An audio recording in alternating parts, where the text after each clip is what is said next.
Welcome to episode 1 of the Marketing Analytics Master Series. Today we're building the foundation that everything else in this series will rely on. Think of this as your first day in a marketing analytics lab.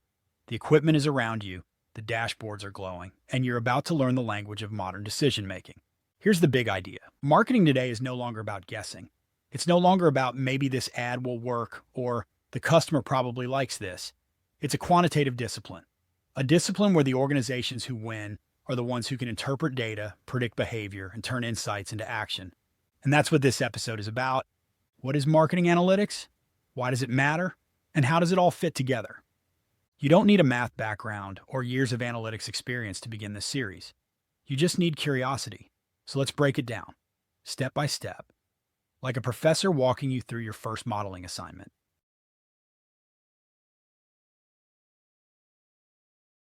Before everything went digital, marketing analytics was basically, did sales go up? Did the phone ring? Did people walk into the store? It was fuzzy, imprecise, slow, and honestly, mostly vibes. But then the world changed.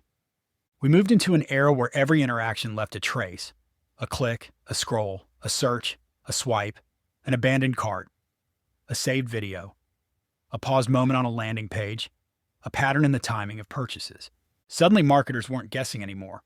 They were observing, measuring, and listening, learning. And the companies that embraced this, they widened the gap between themselves and everyone else. Because analytics didn't just make marketing smarter. It made it predictable. Not perfect, not magic, but predictable enough that you could make decisions based on evidence. Let's strip away the buzzwords. Marketing analytics is simply the discipline of understanding customer behavior through data so we can make better decisions about how to earn, keep, and grow their attention. That's it. The real work of marketing analytics comes down to answering a handful of deceptively simple questions. Who are we trying to reach? How do they discover us? What influences their decisions? What slows them down or speeds them up? What keeps them coming back? What is each customer worth over time? Where should we spend money to maximize growth? Everything else in this series is built on those questions. And if a metric doesn't help answer those questions, it's probably not worth paying attention to. Here's the biggest mental shift marketing teams have had to make. Old marketing asked, what happened? New marketing asks, why did it happen? What happened is reporting. Why did it happen is analytics.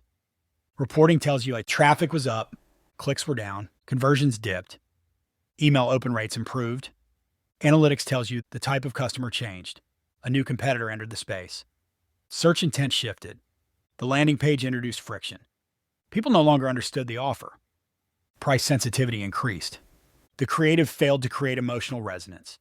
This series is not about dashboards. It's about understanding the customer, understanding the journey, understanding the psychology, understanding the economics, understanding the system. Because once you understand, you can actually influence. And once you can influence, you can grow. Predictably. Marketing analytics isn't a department. It's a behavior. One of the biggest misconceptions companies have is thinking marketing analytics is a team.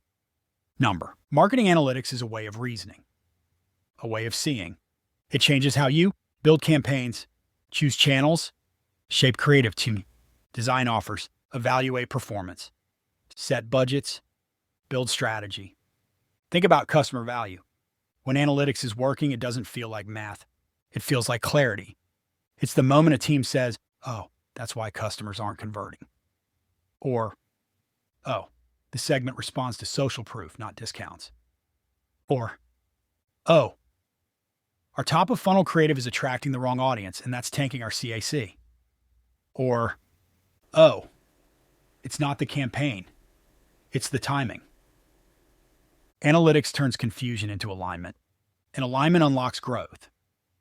Every episode after this one dives deeply into one of these pillars.